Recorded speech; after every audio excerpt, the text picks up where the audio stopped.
the valedictorian of the class of 2016, Anthony Lewis Brights.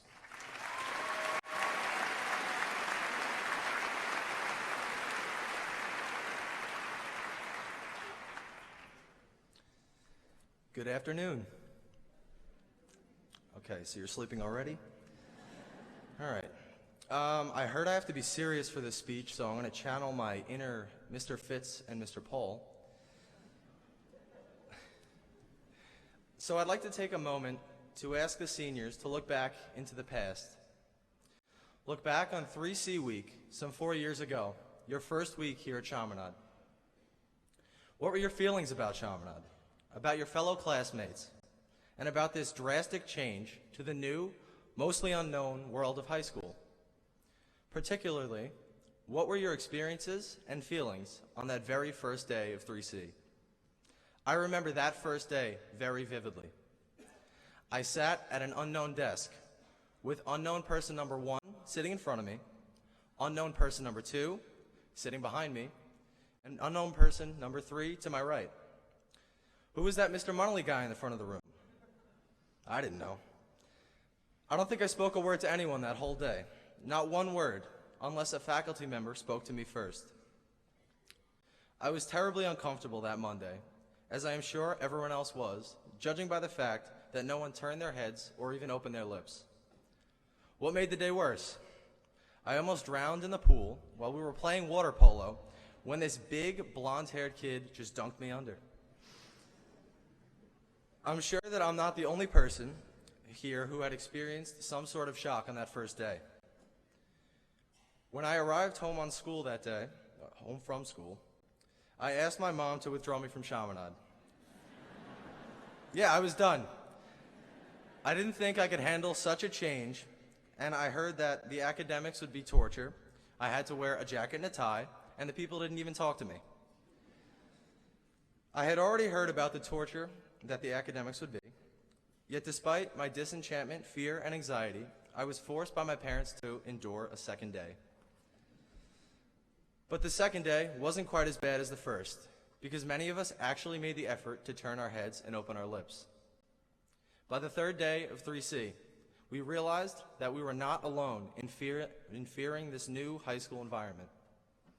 So on Wednesday, we began to extend ourselves just a bit further, speaking and maybe even laughing with guys beyond our immediate 5-foot radius. Finally, by Friday, many of us discovered that this Chaminade place was not so strange and frightening after all. On that Friday, we learned that we could in fact handle change.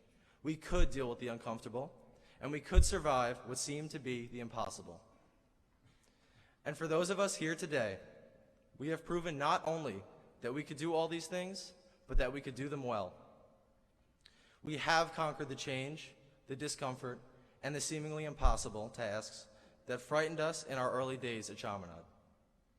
Our ability to endure went from potency to actuality. Thank you, Junior Religion Department.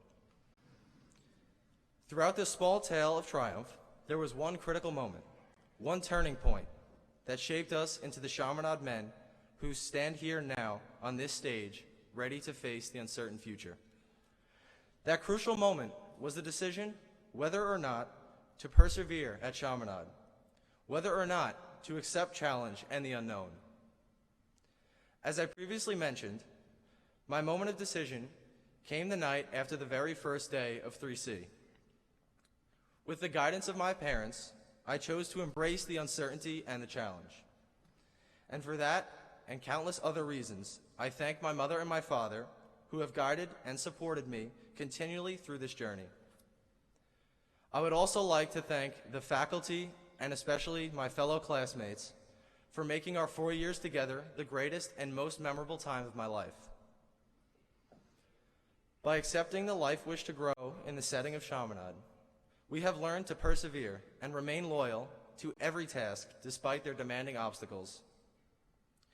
We have all had to endure our own struggles, whether it was running endless laps around the track at ridiculous paces, or studying for a material-heavy European history comp, or facing the pressure of a high-stakes soccer game or another championship bowling match. Thank you, Mr. Fitz. ETV and communications dealt with the stress caused by difficulties with technology. Speech and debate, as well as Science Olympiad, felt the pressure to perform well despite a large competition field. Even members of the culinary club had to struggle through some difficult recipes in order to perfect their masterpieces. If we look back on these obstacles, we realize that they have very significant meaning. These struggles have taught us to persevere, to hold on, and especially to accept the help of others. They have taught us that quitting is never an option. Even when the potential of failure looms, there is always the potential for success. In defiance of fear and failure, you men never gave up, and here we all stand today celebrating this exceptionally spectacular success, graduation. The decision of you men never to quit speaks volumes of your character and your outlook on life. Through these 4 intense and formidable years, we have each had our own successes and difficulties, but despite any setbacks, we have constantly accepted the challenge to grow in mind, body, and soul. We must always be faithful to the opportunities before us because each presents us with a chance for growth. Just as God is faithful to us, we must be faithful to the opportunities that He grants to us. The decision of the graduates of the class of 2016 to remain faithful to the challenge of Chaminade, even through disappointment, shows tremendous strength and willpower. By choosing not to quit, we have set a precedent for ourselves to embrace the difficult and foreboding, even when success seems impossible. And how does this relate to our futures? Pretty soon, we will begin a new chapter of life in a new environment with new people. Will we rise to the challenge of college and embrace change as we did with Chaminade, or will we submit to our own doubts and fears? All of us here have the strength to conquer this new change, as we have already proven. So we must recognize our own strength and welcome it. But remember, for all the obstacles in our lives, God supports us in the palm of His hand, and His mother Mary watches over us, for she is our mother too. We must never quit, because with God's support, and with the support of family and friends, especially the Chaminade family, we will always conquer the impossible. Thank you.